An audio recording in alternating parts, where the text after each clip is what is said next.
Welcome to the Patrick Coffin Show. Before I take one more step, I want to invite you. This is one of our last calls to our Germany Catholic Bavarian Alps pilgrimage. You still with me? Go to patrickcoffin.media/pilgrimage. Come to Oberammergau. We're going to go to Dachau, Munich, Regensburg. We're going to learn about the life path of a guy called Joseph Ratzinger. We're going to go into Austria and see where The Sound of Music was filmed. But the culmination point, as far as the trip goes, is the Oberammergau Live Passion Play. This is something that goes on only once every 10 years. It has since the mid-17th century. It's on a lot of people's bucket list. Our spiritual director is Father Willie Raymond, a Holy Cross father and a practicing Catholic. Great guy.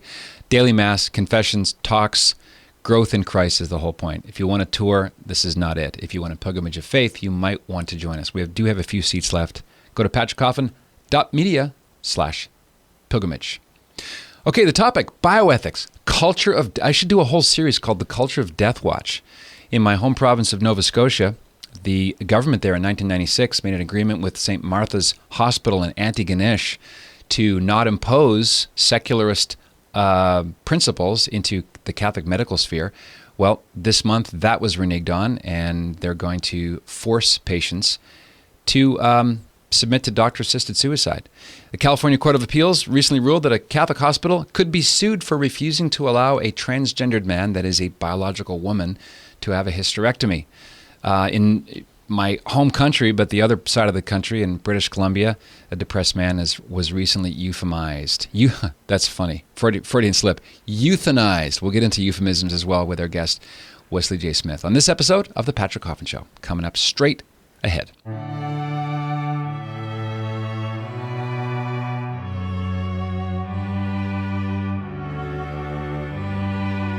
As promised, Wesley J. Smith is the author of many fine books on bioethics and culture, including The Culture of Death and, get this title, A Rat is a Pig, is a Dog, is a Boy, the human cost of the animal rights movement. He's also a senior fellow at the Discovery Institute's Center on Human Exceptionalism.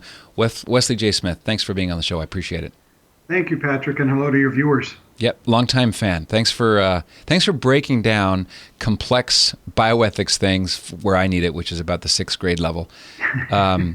Maybe we can start with the constant push by militant secularists in the medical sphere, I should say, to intrude into decisions made by Christian, Catholic, whatever the privately owned hospital protocols are. And like with the next thing, like this California Court of Appeals, that a Catholic hospital can be sued because it won't mutilate someone who has a perfectly functioning organ.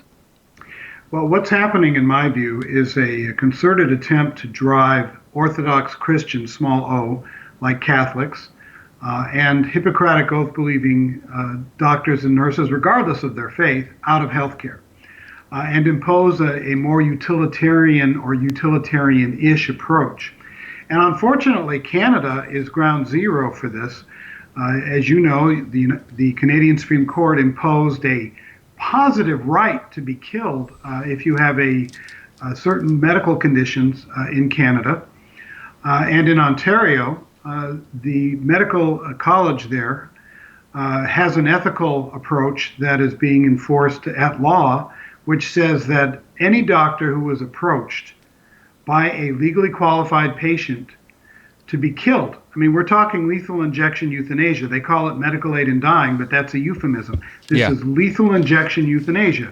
And, it strikes me that when people have to hide behind euphemism, there's something wrong with what they're trying to assert and advocate.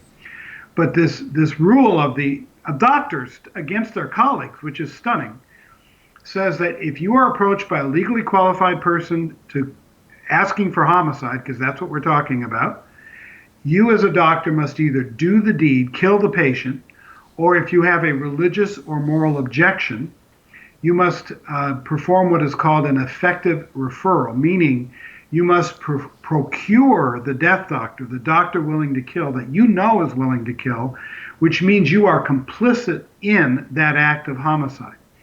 Now, Catholic doctors and other doctors brought a lawsuit saying, wait a second, Canada has a specific protection in the Charter. In fact, it's the first protection in the Charter, which is, quote, freedom of conscience and religion.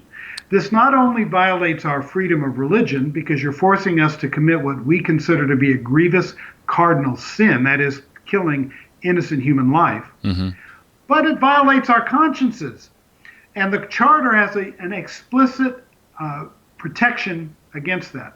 The trial judge said, yes, indeed, it does have that protection, and yes, indeed, your rights of conscience and religion are being imposed upon, but patients in Canada have a right to equal and equitable access to all legal health care, which, of course, is not in the Charter, and their right that I'm conjuring out of the ether overcomes and trumps your right, which is protected in the Charter.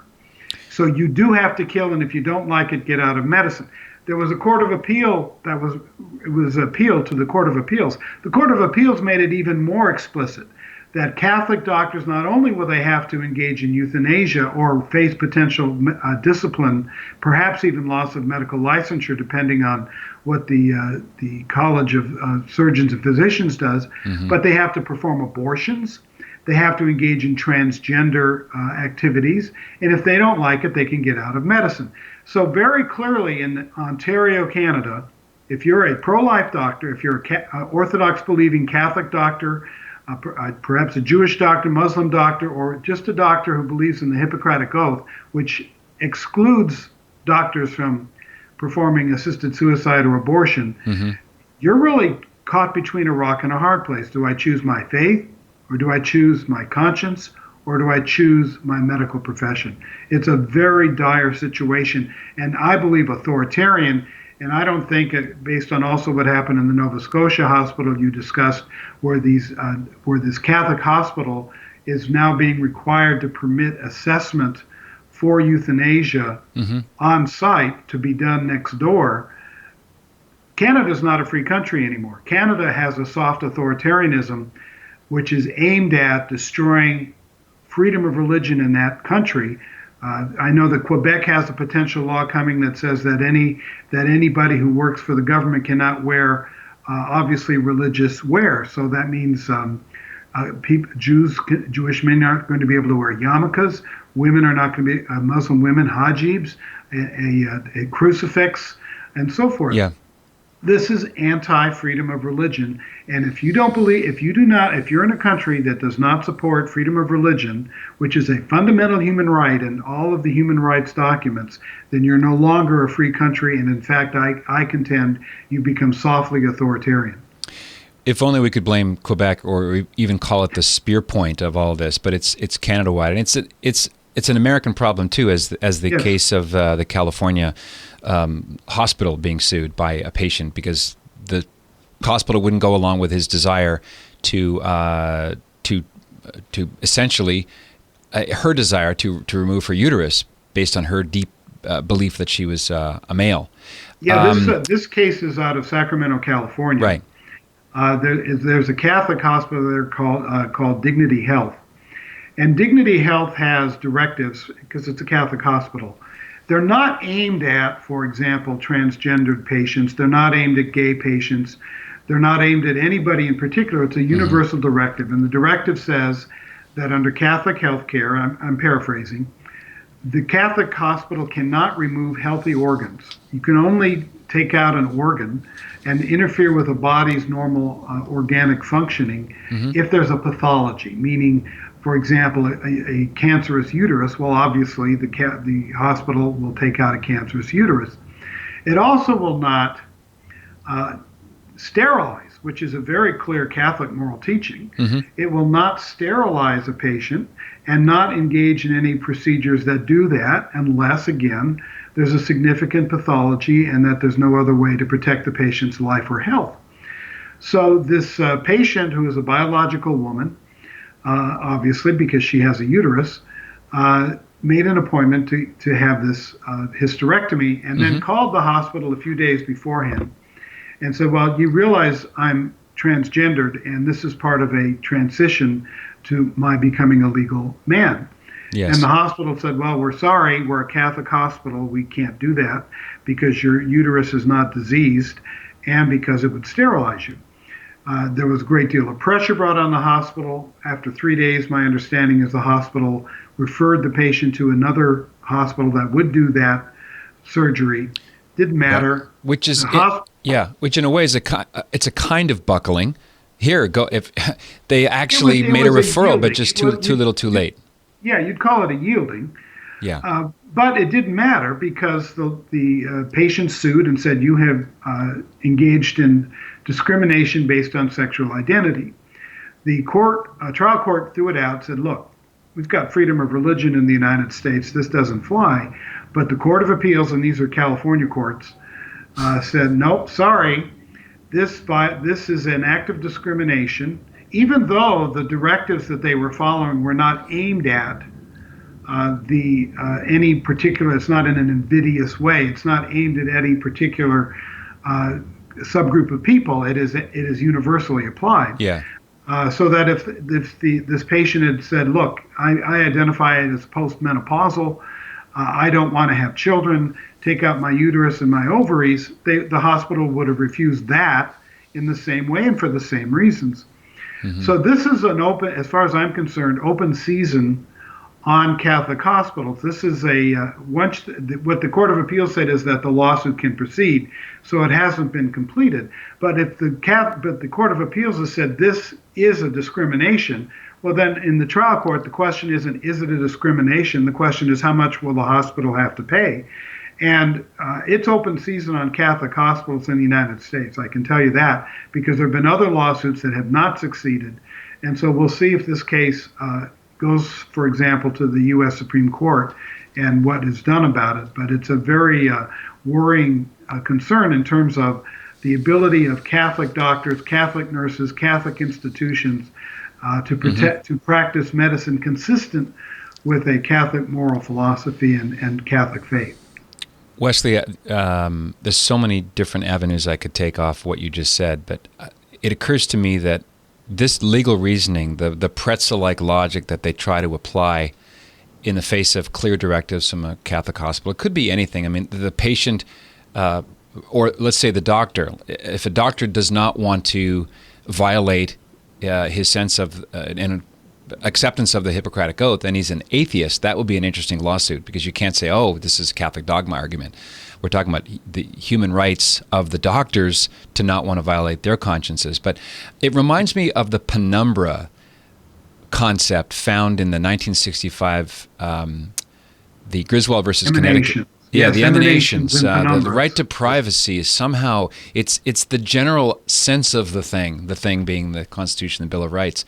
The Canadian Charter is much stronger than American First Amendment, the First Amendment and freedom of religion. And it's probably owing to the Catholic spine of the foundations of Canada, where the role of God in public life is clearly positively expressed. Most Canadians are not aware of this. Yeah, of course, I'm not a Canadian, but yes, and Canada is actually, even despite that actually stronger protection than we have here in the United States, Canada, I think, has a deep antipathy now to freedom of religious expression and freedom of action. What is happening is that there are a lot of folks, and this in bioethics, there's a great deal of advocacy in the most prominent medical journals by some of the. You have a Canadian bioethicist, Udo Schultschenk, just as an example, who has, or Shucklenk, I don't quite know how to pronounce his last name, but he just recently had an article published in, I think it was the Journal of Medical Ethics, that I actually wrote about on National Review or in the American Spectator, in which he said that religion has no place in the practice of medicine whatsoever. And if you're going to be a doctor, if you're going to be a nurse or a pharmacist, you better leave your religion at the door, because what matters in medicine is what the medical establishment thinks. And of course, right now, the medical establishment is in the thrall of a utilitarian approach to bioethics that does not accept the sanctity of life ethic, but approaches healthcare decisions, medical ethics, public policies on what is sometimes called the quality of life ethic. That is, that some human lives have greater value than other human lives, which of course is a complete violation of the Hippocratic Oath. The Hippocratic Oath and Hippocrates in that school of medicine, 500 years before Christ, understood. Yeah. And one of the things about that oath that really amazes me is that the doctor swore not only that they wouldn't do euthanasia, not only that they wouldn't do abortion, but that the doctor swore they would treat the master and the slave the same. That was a statement of universal human equality in the practice of medicine. Mm-hmm. That is an incredibly radical statement when you think about it from 2,500 years ago. It's not radical today, but 2,500 years ago, it was mind-blowing. And yet we have in bioethics today a turning away from the Hippocratic Oath, specifically because of some of the proscriptions it has, and a bioethics, my book, Culture of Death, The Age of Do-Harm Medicine, gets into this. There is a specific approach that says some human lives have a greater value than other human lives. Sometimes it's called personhood theory. Peter Singer of Princeton University, who's an Australian, and was brought to Princeton because he believes in these things, says that being a human being is irrelevant morally to the worth of a individual. And by individual, he doesn't only mean a human being, but an animal. He says that what matters is the quality of life of that individual. For example, is that individual a person? Is that individual self-aware over time? Does that individual have the capacity to enjoy his or her life?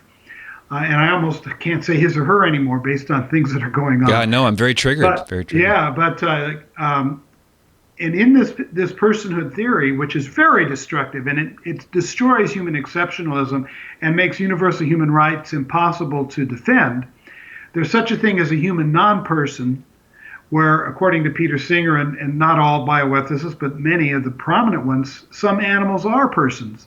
So who are or what, you might even say, are the human non-persons, supposedly, that have lower value than persons, meaning we can use them instrumentally, meaning they don't have a right to life, meaning that we can perhaps use them in medical experiments, we can kill them, we can use them for other instrumental purposes, for example, organ harvesting. Mm-hmm.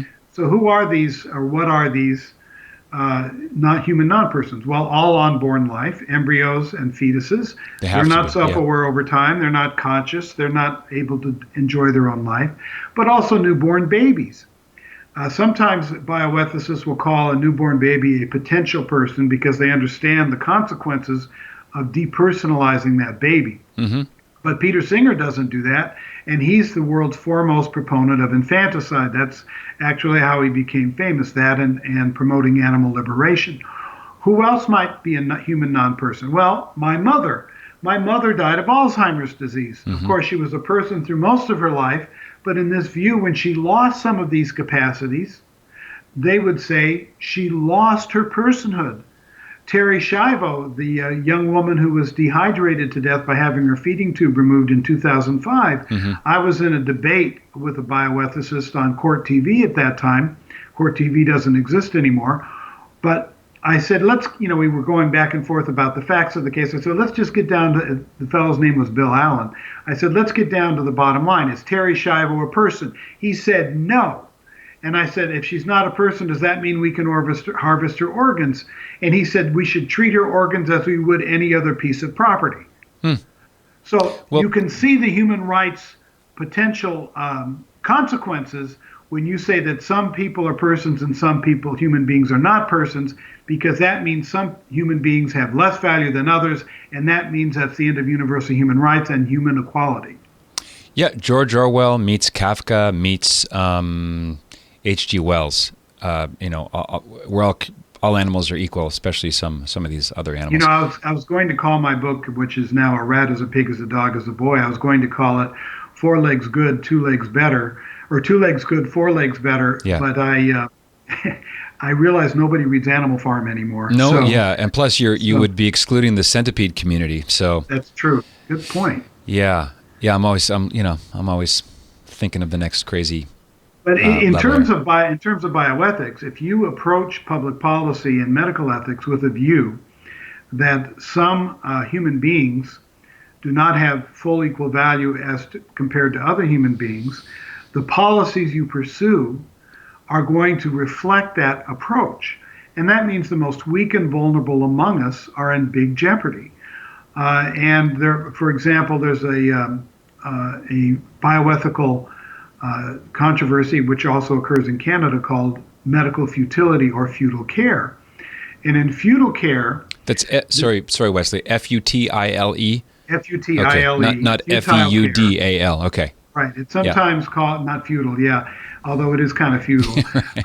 It is sometimes called inappropriate care, where if somebody wants, I'm talking about wanted life-sustaining treatment, and the doctor believes that the quality of that patient's life means that either there's too much suffering from the doctor's perspective, or it isn't worth the cost of care, because there's a lot of this that gets involved in money, then the doctor should have the right to refuse wanted life-sustaining treatment, even if the patient has written an advance directive saying, I want this treatment, even if the family says, we want this treatment to continue, that the doctors in the hospital should be able to have a procedure by which they can say, no, we're unilaterally cutting off care regardless of what you think. Look at the Charlie Gard case in England. That was a good example. Yes, there's a couple of those, Alfie Evans case, and there have been cases in Canada, here in the States too.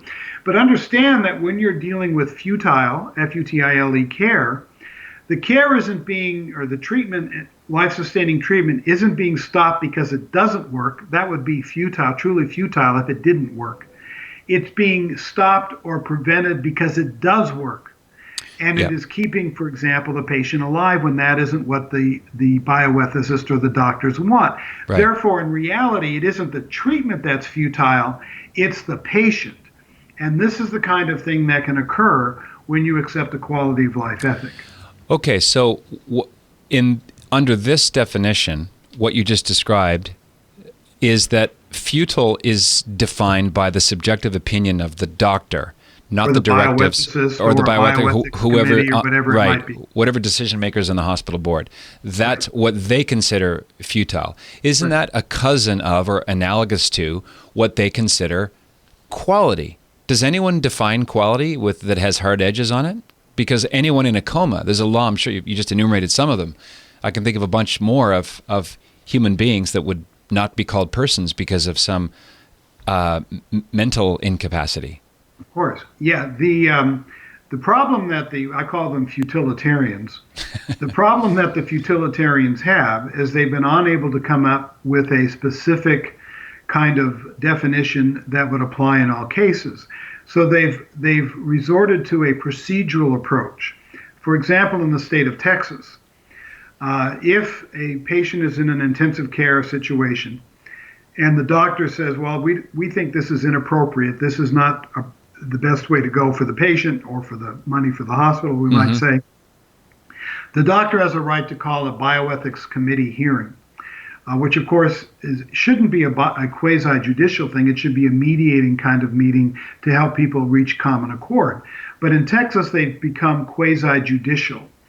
And so then the doctor will present to the bioethics committee, perhaps a bioethicist will present, perhaps a chaplain, and then you have the patient, or probably not the patient because they're going to be very ill, but the patient's family. And if the bioethics committee says, well, we say this is inappropriate, so the care will be stopped, then the patient only has 10 days to find another facility willing to provide that treatment.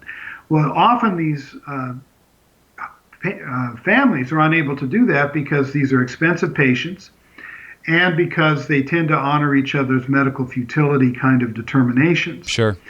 And it's a really, I think, oppressive approach. So this would be a procedural approach to futile care. And all of this, by the way, is done behind closed doors. There's no record. There's no way to appeal it unless you bring a lawsuit. It's a very, very difficult thing for the families to undergo. And of course, it means that the families are in a situation where there's a conflict with the people who are caring for their loved one. This is coercion should have no place in healthcare. And this is a coercive situation in which people who have a lower ability to defend themselves find themselves caught in a maw of a quality of life kind of bioethics approach. Well, where do we go from here? This sounds like what you just described, like the death panels that Sarah Palin was mocked for. Sarah Palin was talking about the Affordable Care Act, and she worried that it would lead to healthcare rationing, which I thought, in a really brilliant bit of political polemics, called a death panel. Mm-hmm. And feudal care impositions, particularly of the kind I just described, are exactly that. Those are death panels. In the UK, they have the National Institute of Clinical and Health Excellence, NICE, which isn't very nice. That's their healthcare rationing. You can't outdo irony like that. That's right.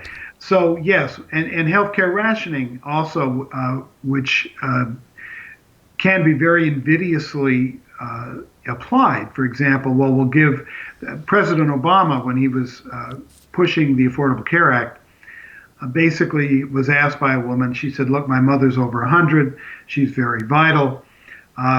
She has a heart issue, and she would benefit from a pacemaker. Mm-hmm. Was the doctor shouldn't she be able to get that pacemaker based on this patient's individual health circumstance?" And Obama said, I'm paraphrasing, said something, well, sometimes when you get to be a certain age, you should just take the pain pill.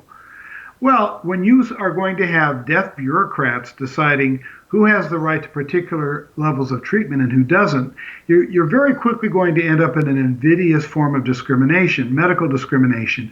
So somebody who's 60 might get a particular procedure, but somebody who's 80, even if they might benefit from it physically, might not get it. Yeah. In the UK, they use something called the Quality Adjusted Life Year. It's called QALY, QALY. And let me describe that in a nutshell. All people are not created equal in quality. So let's say that I get a disease. I'm going to explain this very simply. And it's much more complicated than what I'm going to lay out, but this is the general idea. Let's say I get a disease, and the disease will give me treatment will give me 5 years of life. And the treatment is $100,000 a year, so that's $500,000. My friend Mark has multiple sclerosis and is in a wheelchair. He gets the same disease, and for 5 years, and it will cost $100,000 a year. I'm an able-bodied person, so the bean counters might say, okay, Wesley has 5 quality-adjusted life years for $500,000, but they would look at Mark with multiple sclerosis who uses a wheelchair and is fundamentally paralyzed. They might say, well, that quality adjusted life year is only 1 year. Yep. So for me, it's $100,000 per quality adjusted life year. For Mark, it's $500,000 per quality adjusted life year. Therefore, I might get that treatment and Mark might not, based on the perceived quality of life difference between us, which has been put into this ridiculous medical formula that is inherently discriminatory. That's what quality adjusted life year means. You're going to assign some people greater value than other people because they have a higher quality of life. That is something that the New England Journal of Medicine wants applied in the United States. It has been resisted so far. It is not allowed under the Affordable Care Act. I don't think it is applied yet in Canada. You guys have healthcare rationing by queuing and long waits for various procedures. Correct. I find it very ironic that if a cat has a tumor problem, he can get an MRI very quickly. The pet can, but the human being might have to wait 6 months. Yeah. Yeah, so this is medical care administered by actuary, math nerds, and politicians. Mm-hmm. And it's also, I find it very interesting that the people who defend the Canadian system don't seem to worry that a lot of very rich people and powerful people jump the queue. For example, I think a former head of Nova Scotia, I believe, had needed heart surgery and flew to Florida for it. This is a common occurrence. The number of traffic lanes north to south, swamps. No Americans go to Canada for surgery. So I've never heard of. I mean, there's probably one exception proving rule, but no, the proof's in the pudding. And the Canadians seem to like it, though. I had a discussion with a fellow, about the various and certainly the United States has its problems. I'm not saying it doesn't. And he said, well, my wife was able to get surgery relatively quickly. She was flown to San Diego. And I said, you had to fly to San Diego from Canada to get the surgery? And you had to fly down there on your own dime. They paid for the surgery, but you had to fly on your own dime? And he said, yes. I said, how are you in support of that? Well, we got the surgery. I mean, to me, the best Canadian doctors in no San sense. Diego. Yeah, right. Makes no sense. So 1,500-mile flight for surgery, and that's supposed to be good. Well, that's up to the Canadian people. Right, yeah. We've got our own problems in the United States. Would the Swedes brag that they have to fly to Belarus to get surgery? Yeah, it's crazy. Wesley, let's talk about Alan Nichols for a moment.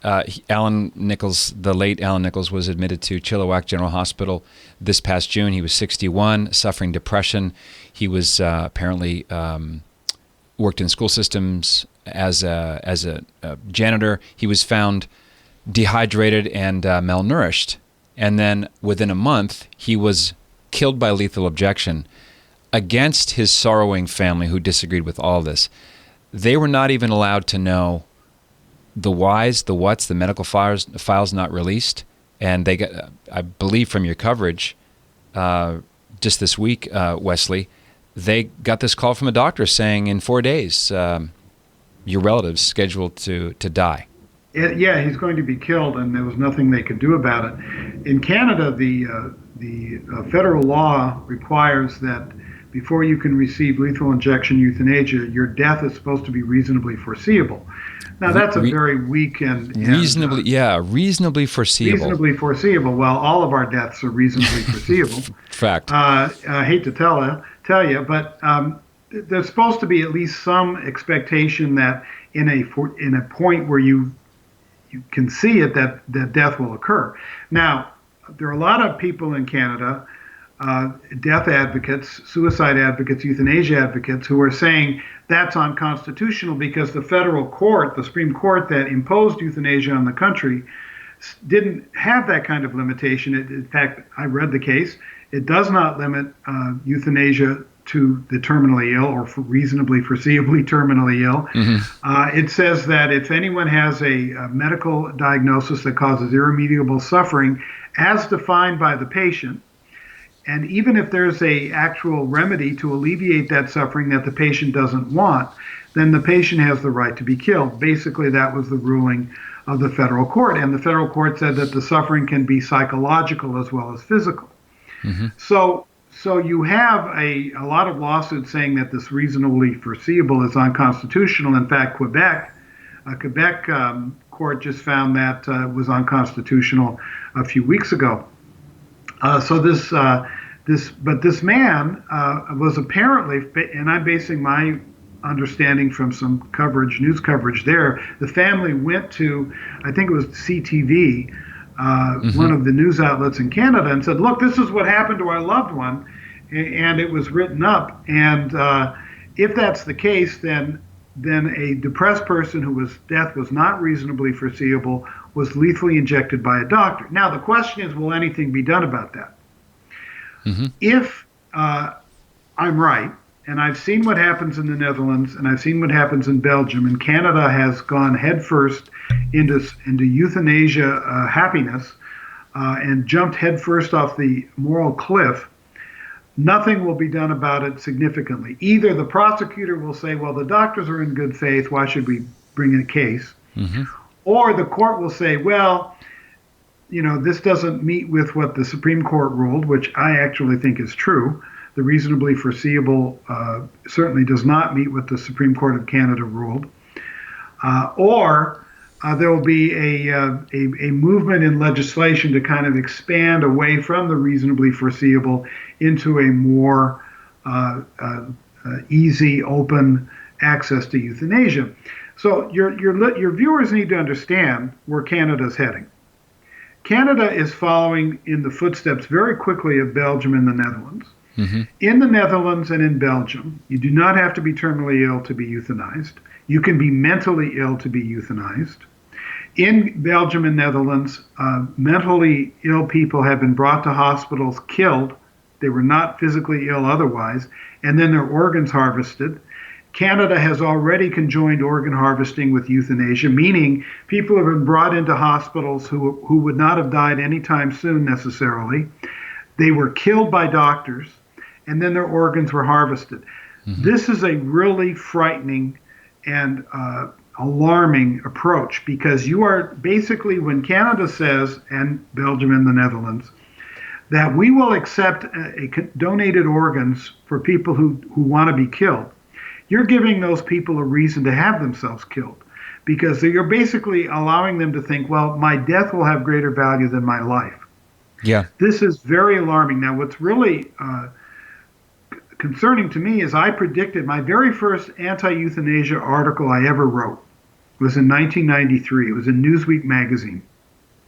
At the time, I was co-authoring books with Ralph Nader, the consumer advocate. Ralph Nader's the first guy I ever interviewed in college. Oh, that's interesting. About the PIRG thing he had going. Anyway, sorry. Perks, yeah, the perks. Yeah, perks. Yeah.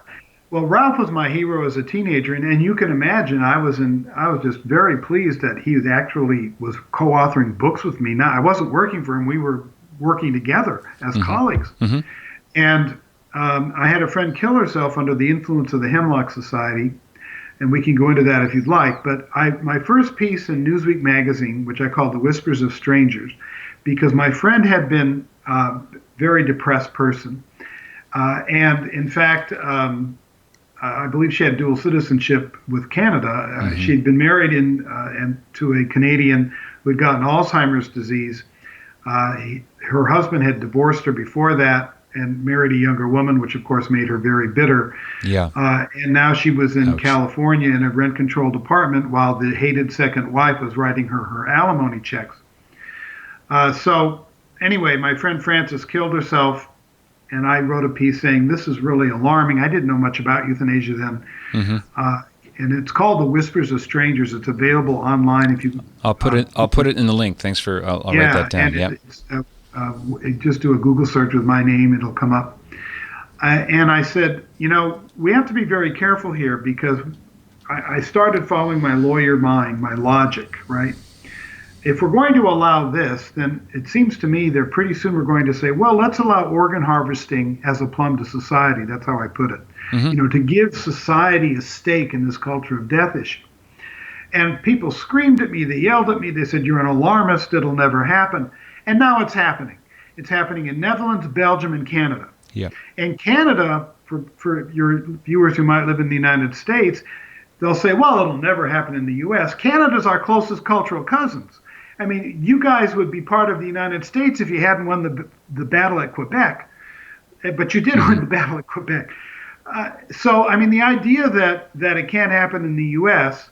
is completely destroyed by the fact that Canadians have absolutely embraced lethal injection killing with a passion that has caused my jaw to hit the floor. And the medical establishment of Canada has embraced killing patients with a passion that made my jaw hit the floor, to the point when I remember when all of this it was all being set up, the Certified Nurse Practitioners Association wrote a letter saying, let us kill too. I was just stunned. I would think that nurses would be saying, the certified nurse practitioners, don't make us part of this. We are nurses. We care for people. We don't kill people. But no. So Canada has really fallen into the sway of this idea of euthanasia as an ideology. And so you now have actual talk about expanding euthanasia, not just the reasonable foreseeable thing being kicked out, but expanding it to people with dementia if they sign a document saying I want to be killed. You have pediatric euthanasia under active discussion. And in fact, there have been 2 articles written in medical professional journals, and one of them by the Canada's Pediatric Association saying, hey, we're ready to go when this thing becomes legal. And in one, you had a hospital that was in Ontario, a children's hospital, where they said, we've got doctors who have already volunteered to kill these children if it becomes legal. So, I mean, I just am just amazed at what has happened in Canada, which a country I love. I've been there many, many times. and to see it just completely accept and embrace the idea that killing is an acceptable answer to human suffering, and at a time when there's a study that says only 15% of Canadians have access to quality palliative care. Right. Well, how are you going to have access to quality care, palliative care, which takes more time and more money, if doctors can kill patients? It's not going to happen. It's depressing to think that there appears to be as many or more doctors in Canada eager to get in the lineup to kill people than there are doctors available to cure people and help them through things like depression. Have them go through these difficult times. Right. And you've had a fellow with ALS who wanted to live. And he said, I need 24-hour care so I can stay home with my son. Yeah. And the Canadian health system said, no, you can't have it. We're cutting the time you have. So he accepted euthanasia. So rather than give him the care he needed so he'd want to stay alive, they removed some of the care that he wanted so that he could be with his son and stay at home. And then he chose to be killed. How's that for a compassionate country? That one is really heartbreaking. That's a real tough one. I want to ask you a question about paganism, old and new. What I mean is you've got Hippocrates, centuries before Christ, outside the Judeo-Christian stream. Sure, pagan. Believing that life has intrinsic value and that you should do no harm. Fast forward to 2019, I wanted to ask you if this radical individualism, cut off from the community, just strict, I guess the only thing I can think of is rugged, radical individualism. We're not part of a forest. We're just a bunch of trees standing next to each other. Right. Is the root of this a massive loss of faith in and through the culture? I think that's certainly part of it. I don't think that's all of it. But how did Christianity get going? Christianity got going because of the way Christians treated the most weak and vulnerable. I'm not talking about the aspects of dogma, but how come that people were attracted to the faith. Back in ancient Roman times, if a baby was born that the father of the family didn't want, let's say the baby was disabled or perhaps was the product of adultery, whatever, that baby could be exposed on a hill, which of course meant death. And Christians were going around picking up these babies and caring for them, saving them, and raising them. They were providing care for people who had no family and would have been and were abandoned. They were feeding the poor. And this kind of approach to caring for human beings precisely because they were human beings really started attracting people in the Roman times to the point that by the year 330, whatever it was, when St. Constantine decided, to make Christianity the state religion, an awful lot of people were Christian. And a lot of people, and of course then there were the martyrs, that also attracted people because these martyrs were going to their deaths with smiles on their faces and hymns on their lips. Right. Which is something that people should think about today, because even though in Canada, the U.S., and so forth, there's not blood martyrdom, but there is social martyrdom going on. As we discussed, some doctors may be forced to choose between their faith and their professions, and these are forms of martyrdom. So I do think that there is a religious loss. This loss of religion has led to an abandonment of that kind of cohesive nature that I think a Judeo-Christian society supports. And of course, it's been a long slog. But over the last few hundred years, actually, through Judeo-Christian society, and I'm talking about philosophically, not necessarily faith, we have actually moved toward the concept of universal human rights, universal human equality.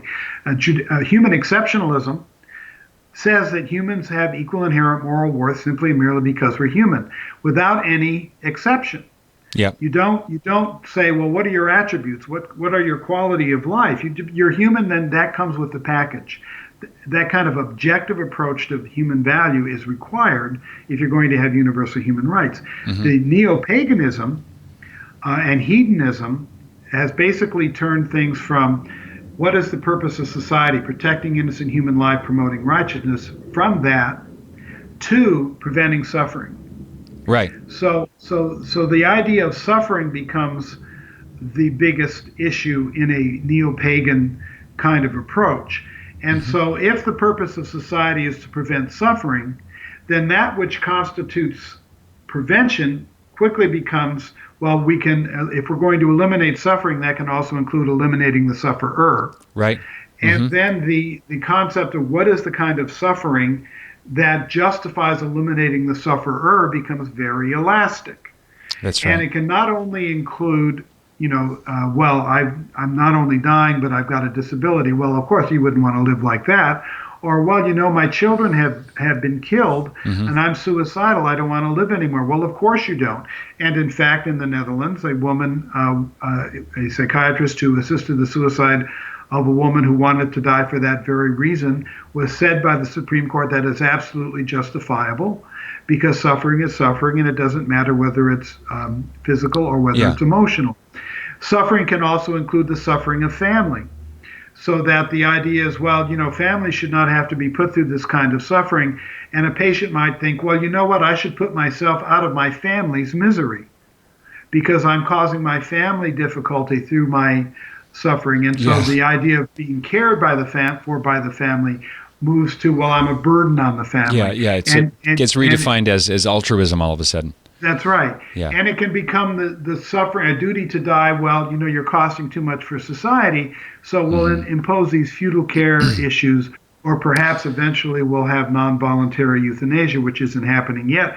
Although in the Netherlands, there are people who are killed who have never asked to be killed. Yeah, and in the Netherlands, they've actually gone to active infanticide under what is called the Groningen Protocol, Groningen, which is a bureaucratic checklist for which babies can be killed in their bassinets. Yeah, this is a lot of WD-40 on the slope there. Yeah. These are, by the way, this isn't a slippery slope argument. These are facts on the ground. Sure. Everything I've described is happening now. You can find it easily either in my writing, or if you don't trust my writing, just look up news stories. These things are happening. The problem is people say, well, that'll never happen. Then it happens, and then people say, well, so what? Right. Because their minds have shifted. Yeah. There's a joke about Canadians. Tell a Canadian he's apathetic, he'll say, who cares? Yeah, so your point is there's no slope, there's only the floor, and we're already here. Well, and it almost is an abyss without a bottom. Ask about the faith thing, because it seems like the people pushing this radical individualism and the Pete Singer worldview is essentially atheistic. But if you believe that there is a judge to whom you are accountable for your actions, and that morals have a transcendent grounding, that sounds like that's the watershed difference. That's the line between the godless and... You certainly have. Does that make sense? A lot of people, but it's not exclusive. I mean, you have the great civil libertarian Nat Hentoff, from my country. He's died. He was a great friend of mine. The Village Voice writer. And the jazz expert, and the civil libertarian Nat Hentoff was one of the strongest voices pro-life in this country. He was an atheist. And he said, you cannot have universal, because it was civil libertarianism, you cannot have universal human rights if you allow abortion and if you allow assisted suicide and euthanasia, because you're saying you're creating basically a caste of people, caste, that are killable. I call it a killable caste. But he said, when you say someone can be killed, you are saying they have less value than other people, and that means by definition they have lost their equal moral worth, and therefore they've lost. They do no longer have the civil liberty of life. Well, so you can be an atheist and oppose these agendas just if you believe in the Western ideal of universal human rights and universal human equality. Well, my only said contra to that is that Nat seems like the ultimate exception-proving rule. Definitely a light, a man of the left. I guess you're saying it's possible, but mostly. But it's not that rare. It's not that rare, because if you look at who are some of the strongest opponents of assisted suicide, or the disability rights community. Many in the disability rights community, I don't know if they're atheists, but they're very secular in their outlook. They're very liberal in their politics, progressive left. They tend to be pro-choice on abortion, but they're looking at euthanasia and assisted suicide, and they're saying this is a really anti-disabled agenda, because the reason people are saying that someone should be killable is because they have issues like we do. Yeah, and so fair they've enough. become some of the strongest opponents of euthanasia and assisted suicide. And frankly, without them in the United States, a lot more states would have legalized assisted suicide than have. And maybe that's why they're ignored by the lamestream media. Yes, exactly. Let's. I could just go for a long time on this, Wesley. I want to respect your time, but you bring up a really good point in your coverage. You wrote an essay about the Dignity Health case, the hospital in Sacramento. Yep. Tell us about body identity integrity disorder and what's the next frontier of the trans people. The piece I wrote is called What Comes After Transgender, and it was in a magazine called The American Spectator. It's available online. Yeah, I'll put another link there, yep. And I pointed out that there is a terrible mental health. It's called body identity integrity disorder. It used to be called in a slang amputee wannabe, but it really is a very difficult situation where people are truly go through agony because they believe that their true self is disabled. This is not a joke. I was going to say, this is not parody. This is not an onion story. This is not a joke. This is a very serious condition that causes the sufferers a lot of anguish. And they identify perhaps as having one arm, or they identify as having to use a wheelchair, or they identify as being blind. Or spinal injury. These are just examples, right. And there's been increasing advocacy for saying, well, if we're going to say that somebody who's a biological female and identifies as a male can have their healthy uterus removed, then why shouldn't also somebody with BIID, and by the way, some advocates are now calling it transable, to pick up on the transgender. Of course, brilliant. So give the devil his due. It's the caboose on the engine. This transgender thing is roaring down the track, seemingly unstoppable. So transable, those advocates are saying, well, let's get on this train. Well, if you can take out the healthy uterus of a transgendered person, or take off the penis of a transgendered person because they identify as a different sex, then why shouldn't you be able to sever a spinal cord of a BIID or a transabled person? Because I may have said, I don't know if I said transable earlier when I meant transgender, but why shouldn't you be able to sever the spinal cord of a transabled person, or cut off the arm of a transabled person who identifies just as strongly as a disabled person as the transgendered person does the other sex? Yeah, perfectly consistent. And there's a logic there. Yep. And I point out in the article, once you get past the political power of the LGBT movement, and into just the logic of the circumstance of what's being argued, I don't see a dramatic difference, because it all has to do with a very sincerely and strongly felt inner experience.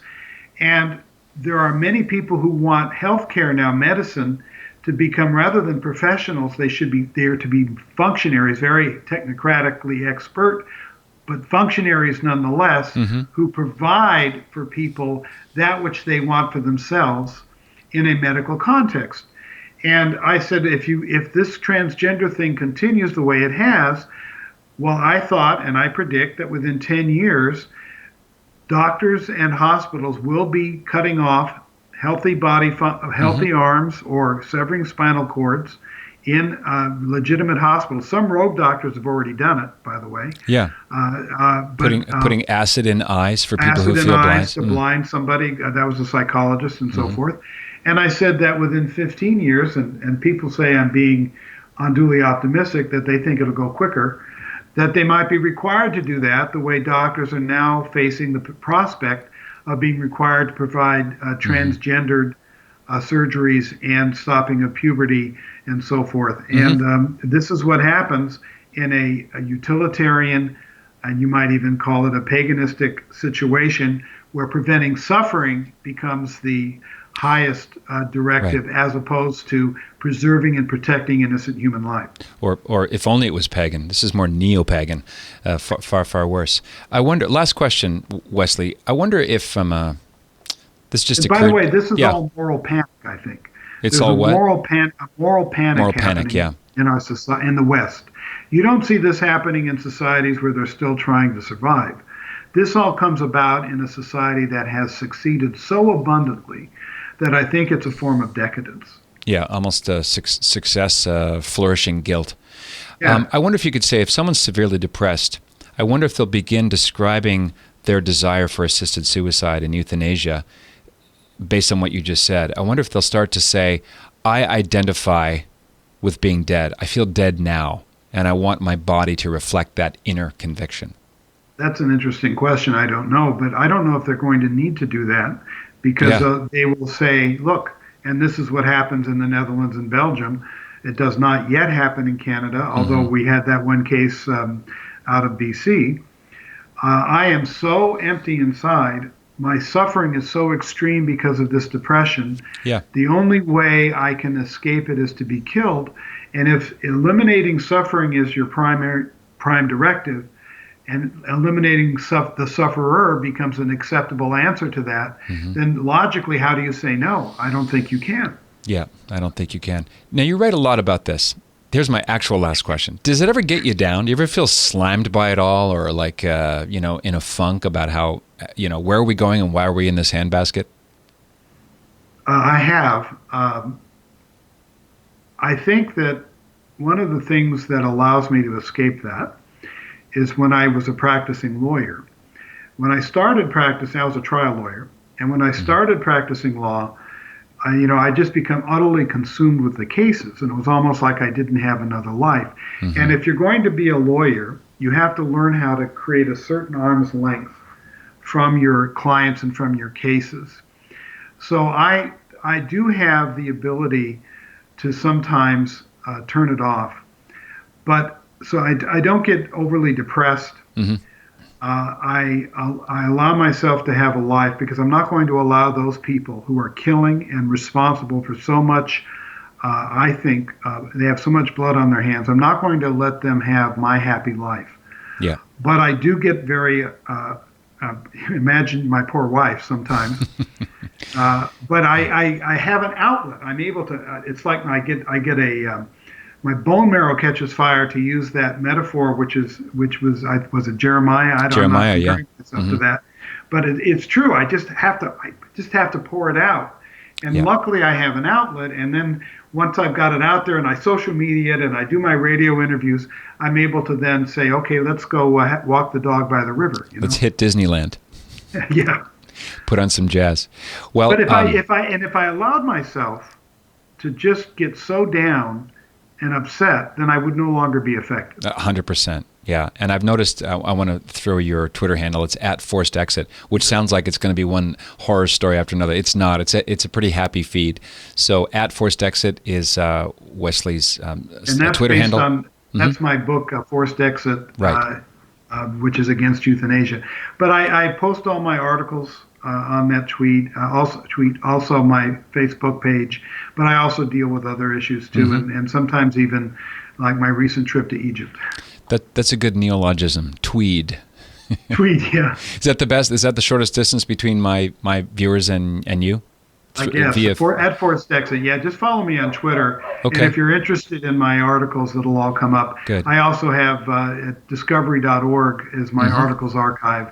And National Review also has an archive for my blogs there. Okay, fantastic. Well, Wesley J. Smith, I'd love to have you back. I do have a pack of goons, if you say no, to persuade you, because I want to talk about animal rights, and I'll tease it up. There are people listening right now who've never thought about this, but they believe that animals have rights, and they don't.